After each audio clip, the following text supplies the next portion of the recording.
नमस्कार दोस्तों, स्वागत है हमारे channel Kabira coaching centre with एडी में। दोस्तों हम लोग पढ़ रहे हैं क्लास 10th मैथ, तैयारी कर रहे हैं यूपी बोर्ड परीक्षा 2026 की। पिछले वीडियो में हम लोगों ने प्रश्नावली 4B का क्वेश्चन नंबर 9 तक कंप्लीट कर लिया था। तो क्वेश्चन नंबर 9 तक हम लोगों ने कंप्लीट किया था। तो आशा करता हूँ सारे क्वेश्चंस आप लोगों ने अच्छी तरीके से रिवाइज किया होगा और एक एक क्वेश्चन को अच्छी तरीके से समझा होगा, क्योंकि आपका बोर्ड एग्ज़ाम बहुत नज़दीक है।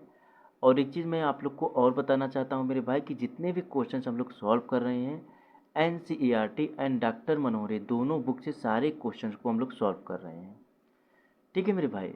तो पिछले वीडियो में हम लोगों ने क्वेश्चन नंबर 9 तक कंप्लीट कर लिया था। आज हम लोग प्रश्नावली 4B का क्वेश्चन नंबर 10, 11 एंड 12 को सॉल्व करेंगे। तो हम लोग जितने भी क्वेश्चन सॉल्व कर रहे हैं लघु उत्तरी प्रश्न के रूप में क्वेश्चन को सॉल्व कर रहे हैं, यानी लघु उत्तरी प्रश्न रूप में क्वेश्चन को सॉल्व करना है, दिया हुआ है। ठीक है मेरे भाई। तो आपके बोर्ड एग्जाम में लघु उत्तरी प्रश्न 4 अंक का देखने को मिलता है। ठीक है मेरे भाई। जो बहुविकल्पी होता है वो 1 अंक का होता है, जो अति लघु होता है वो 2 अंक का होता है, और लघु उत्तरी प्रश्न 4 अंक का होता है, और विस्तृत उत्तरी प्रश्न 6 अंक का होता है। तो लघु उत्तरी प्रश्न जो है मेरे भाई वो 4 अंक का होता है। तो आप लोग ये समझ लीजिए कि जितने भी क्वेश्चन सॉल्व कर रहे हैं प्रश्नावली 4B में लघु उत्तरी प्रश्न ही सॉल्व कर रहे हैं। तो ये क्वेश्चंस जो हम लोग सॉल्व कर रहे हैं ये 4 अंक को, यानी 4 अंक आपके बोर्ड एग्जाम में देखने को मिलेंगे। 4 अंक आपको देकर जाएंगे ये क्वेश्चंस, जो कि आप लोग देख रहे होंगे कितना आसान क्वेश्चन है, और बहुत ही आसान तरीके से सॉल्व कराने की पूरी कोशिश करता हूँ और अच्छी तरीके से समझाने की पूरी कोशिश करता हूँ। तो चलिए मेरे भाई हम लोग क्वेश्चन नंबर 10 को सॉल्व करते हैं। क्वेश्चन नंबर 10 क्या दिया हुआ है मेरे भाई? क्वेश्चन नंबर 10 दिया हुआ यक्स स्क्वायर अपॉन में 2 बराबर 8 को हल करो। क्या दिया हुआ है मेरे भाई? यक्स स्क्वायर अपॉन में 2 बराबर 8 को हल करो। तो चलिए हम लोग क्वेश्चन नंबर 10 को हल करते हैं। क्वेश्चन नंबर 10 क्या दिया हुआ है? यक्स स्क्वायर अपॉन में 2 बराबर 8 दिया हुआ है। यक्स स्क्वायर अपॉन में 2 बराबर 8 दिया हुआ है। तो जो लेफ्ट साइड संख्या है मेरे भाई यक्स स्क्वायर अपॉन में 2 है, यानी जो संख्या दी हुई है लेफ्ट साइड वो अपॉन में दिया हुआ है। तो राइट साइड वाली संख्या को भी हम लोग अपॉन में लिखेंगे, तो 8 अपॉन में 1 मान लेंगे। कितना मानेंगे मेरे भाई? 8 अपॉन में 1 मान लेंगे। ऐसा हम लोग को क्यों मानना पड़ता है? मैं आप लोग को बार बार बताया हूँ कि अगर लेफ्ट साइड कोई संख्या अपॉन में हो तो राइट साइड वाली संख्या को अपॉन में बनाना पड़ता है, या कभी राइट साइड वाली संख्या अपॉन में हो तो लेफ्ट साइड वाली संख्या को अपॉन में बनाना पड़ता है। आखिर क्यों बनाना पड़ता है, क्यों ज़रूरत पड़ती है मेरे भाई? क्योंकि हम लोग को क्रॉस मल्टीप्लाई करना होता है। तो इतना मानने के बाद हम लोग क्रॉस मल्टीप्लाई कर देंगे तो क्या बचेगा मेरे भाई? यक्स स्क्वायर बराबर 8 का मल्टीप्लाई 2 में, या फिर 2 का मल्टीप्लाई 8 में करेंगे तो 16 हो जाएगा, 16 हो जाएगा। ठीक है मेरे भाई, कितना हो जाएगा? 16 हो जाएगा। तो यक्स बराबर क्या हो जाएगा मेरे भाई? रूट में 16 हो जाएगा। यक्स बराबर रूट में 16 हो जाएगा। उसके बाद अब आगे क्या हो जाएगा मेरे भाई? यहाँ पर यक्स बराबर ये जो रूट है मेरे भाई, रूट में 16 है, इसको रूट में 16 को मतलब बाहर निकालेंगे तो क्या आ जाएगा? 4 आ जाएगा, क्योंकि 4 का जो स्क्वायर होता है वो 16 ही होता है। तो ये जो रूट है ये स्क्वायर रूट है, तो 4 का स्क्वायर 16 होता है, तो 16 को रूट से बाहर निकालेंगे तो प्लस माइनस 4 आ जाएगा। कितना आ जाएगा मेरे भाई? प्लस माइनस 4 आ जाएगा। ये क्वेश्चन नंबर 10 का राइट आंसर है। क्वेश्चन नंबर 10 का राइट आंसर है यक्स बराबर प्लस माइनस 4। तो ये चीज़ें आप लोग समझ सकते हैं कि कितना आसान क्वेश्चन है, ये 4 नंबर देकर जाएगा आपको। ठीक है मेरे भाई, चलिए अब आगे हम लोग क्वेश्चन नंबर 11 को सॉल्व करते हैं। अब मेरे भाई क्वेश्चन नंबर 11 आपको देखने में लग रहा होगा कि बहुत बड़ा क्वेश्चन है, लेकिन बहुत ही आसान और बहुत ही छोटा क्वेश्चन है। ठीक है मेरे भाई, चलिए हम लोग क्वेश्चन नंबर 11 को सॉल्व करते हैं। क्वेश्चन नंबर 11 क्या दिया हुआ है? समीकरण 3x square minus 4y square बराबर 11 में यदि x बराबर 2 हो तो y का मान ज्ञात कीजिए। हम लोग को ज्ञात करना है y बराबर क्या, y बराबर कौन सी वैल्यू आएगी। ठीक है मेरे भाई, तो यहाँ पर क्वेश्चन बोला हुआ है समीकरण 3x square minus 4x square बराबर 11 में यदि x बराबर 2 हो तो y का मान ज्ञात कीजिए। तो चलिए मेरे भाई हम लोग y का मान ज्ञात करके दिखाते हैं, क्वेश्चन को हल करते हैं। तो क्वेश्चन क्या दिया हुआ है, 3x² माइनस 4y² बराबर 11। तो यक्स के स्थान पे हम लोग क्या रख देंगे मेरे भाई, 2 रख देंगे, क्योंकि यहाँ पर दिया हुआ है यक्स बराबर 2। तो हम लोग जो क्वेश्चन समीकरण दिया हुआ है वहाँ पर यक्स के स्थान पे 2 को रखेंगे। तो मेरे भाई क्या हो जाएगा, 3 × 2 का स्क्वायर हो जाएगा माइनस 4y² बराबर 1 हो जाएगा।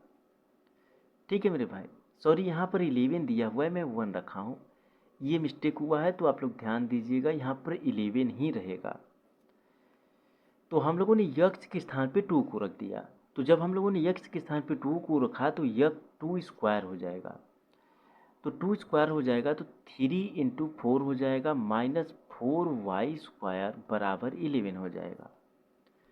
ठीक है मेरे भाई, इतना होने के बाद हम लोग 3 का मल्टीप्लाई 4 में कर देंगे तो क्या हो जाएगा, 12 हो जाएगा माइनस 4y² बराबर 11 हो जाएगा। अब मेरे भाई जो दिया हुआ है 12, क्या दिया हुआ है, 12 माइनस 4y² बराबर 11 है।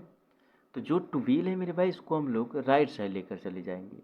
तो लेफ्ट साइड आपको दिख रहा होगा 12 जो है वो प्लस में है, तो राइट साइड जब जाएगा तो माइनस में हो जाएगा। तो यानी बचेगा क्या मेरे भाई, लेफ्ट साइड 4y² बराबर 11 माइनस 12 हो जाएगा। कितना हो जाएगा मेरे भाई, 11 माइनस 12 हो जाएगा। इतना होने के बाद माइनस 4y² बराबर 11 में से 12 को हम लोग माइनस कर देंगे तो कितना आ जाएगा, -1 आ जाएगा। कितना आ जाएगा मेरे भाई, -1 आ जाएगा। तो माइनस से माइनस हम लोग काट देंगे। जब हम लोग माइनस से माइनस काट देंगे तो बचेगा क्या मेरे भाई, y यानी 4y² बराबर 1 बचेगा। कितना बचेगा, 4y² बराबर 1 बचेगा। तो जो 4 है मेरे भाई वो राइट साइड जाएगा, तो y² बराबर 1/4 हो जाएगा।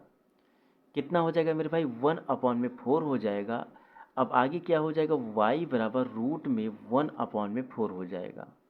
कितना हो जाएगा, y बराबर रूट में 1/4 हो जाएगा। तो आगे y बराबर प्लस माइनस 1/2 हो जाएगा, क्योंकि 2 का स्क्वायर कितना होता है मेरे भाई, 2 का स्क्वायर 4 होता है। तो 1 जो 4 रूट में है उसको हम लोग बाहर निकाल देंगे तो 1/2 बचेगा। कितना बचेगा मेरे भाई, y की वैल्यू 1/2 हो जाएगी। इतना हो जाएगा। अब आगे हम लोग क्या करेंगे मेरे भाई, आगे अब हम लोग क्वेश्चन नंबर 12 को सॉल्व करेंगे। तो जिस तरीके से क्वेश्चन नंबर 11 है, सेम उसी तरीके से क्वेश्चन नंबर 12 भी है। एज इट इज क्वेश्चन है मेरे भाई, एज इट इज क्वेश्चन है, एज इट इज है। देख रहे हैं आप लोग क्या दिया हुआ है, ये क्वेश्चन मैं सॉल्व नहीं कराऊंगा, आप लोग खुद से सॉल्व करेंगे। क्वेश्चन नंबर 12 आप लोग के लिए मैं होमवर्क दे रहा हूँ, थोड़ा बहुत मैं आप लोग को बता दे रहा हूँ बस।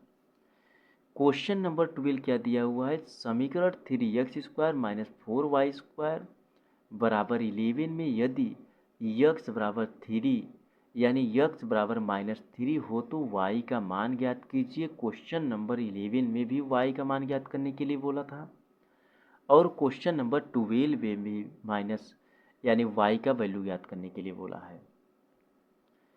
तो क्वेश्चन नंबर 11 जो था वहाँ पर x बराबर 2 दिया हुआ था, यहाँ पर x बराबर -3 दिया हुआ है। कितना दिया हुआ है मेरे भाई, x बराबर -3 दिया हुआ है। तो आप लोग x के स्थान पे -3 को रख लीजिएगा। अगर आप लोग को नहीं समझ में आएगा, ऐसा हो ही नहीं सकता कि आप लोग को ना समझ में आए, क्योंकि क्वेश्चन नंबर 11 में बहुत अच्छी तरीके से समझाया हूँ। तो सिर्फ और सिर्फ वहाँ पर x बराबर 2 था, यहाँ पर x बराबर -3 दिया हुआ है। तो आप लोग रख करके सॉल्व कर लीजिएगा, ज़रूर आप लोग को समझ में आएगा। ठीक है मेरे भाई, तो रखने के बाद आप लोग सॉल्व करने के बाद जो भी आंसर आप लोग का आएगा, ठीक है मेरे भाई, जो भी आंसर आप लोग का आएगा आप लोग वहाँ पर जा कर के मैच कर लीजिएगा। ठीक है मेरे भाई, कहाँ पर मैच करना है, आंसर में जा कर के मैच कर लीजिएगा। अगर आपका आंसर आ जाएगा सही सही तो आपका क्वेश्चन सही है, राइट है। लेकिन एक चीज़ ध्यान रखिएगा कि आप लोग जब भी आंसर मैच किया करिए तो पहले आंसर को मत दिखा करिए कि आंसर क्या आया हुआ है। सबसे पहले क्वेश्चन को सॉल्व कर लिया करिए, उसके बाद देखा करिए कि आंसर क्या आया हुआ है। ठीक है मेरे भाई।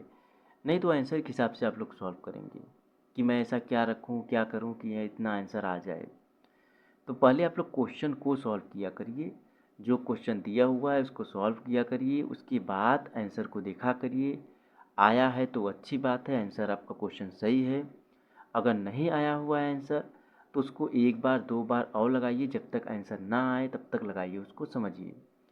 एक चीज़ और ध्यान रखा करिए कि जो भी क्वेश्चन सॉल्व किया करिए, अगर मान लीजिए कोई क्वेश्चन आप लोग को लग रहा है कि हमें नहीं आ रहा है, बहुत परेशान हो रहे हैं हम, तो उस क्वेश्चन को छोड़ दिया करिए।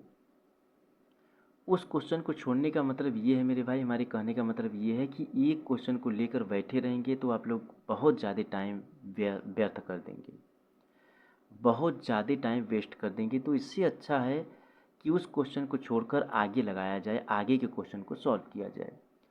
तो इन चीज़ों को ध्यान रखा करिए, ये चीज़ें आपके बोर्ड एग्ज़ाम में भी बहुत काम आएंगी मेरे भाई।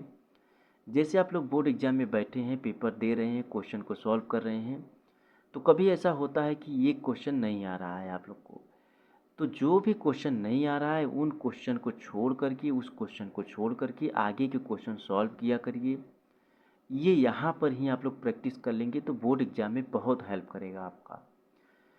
जैसे कहने का मतलब ये है मेरे भाई कि आप लोग मान लीजिए आप लोग क्वेश्चन को सॉल्व कर रहे हैं, आपको वो क्वेश्चन नहीं आ रहा है। मान लीजिए आप लोग पहला, दूसरा, तीसरा क्वेश्चन आया हुआ है आप लोग को, आप लोग सॉल्व किए हैं, तो 2-3 क्वेश्चन आ गया आप लोग को, लगभग एक क्वेश्चन नहीं आ रहा है, सॉल्व कर रहे हैं। तो आप लोग नहीं आ रहा है तो उसको लगाते रहेंगे तो आगे आपका टाइम वेस्ट होगा, आपका वो भी क्वेश्चन छूट जाएगा जो आपको आ रहा होगा आगे। ठीक है मेरे भाई।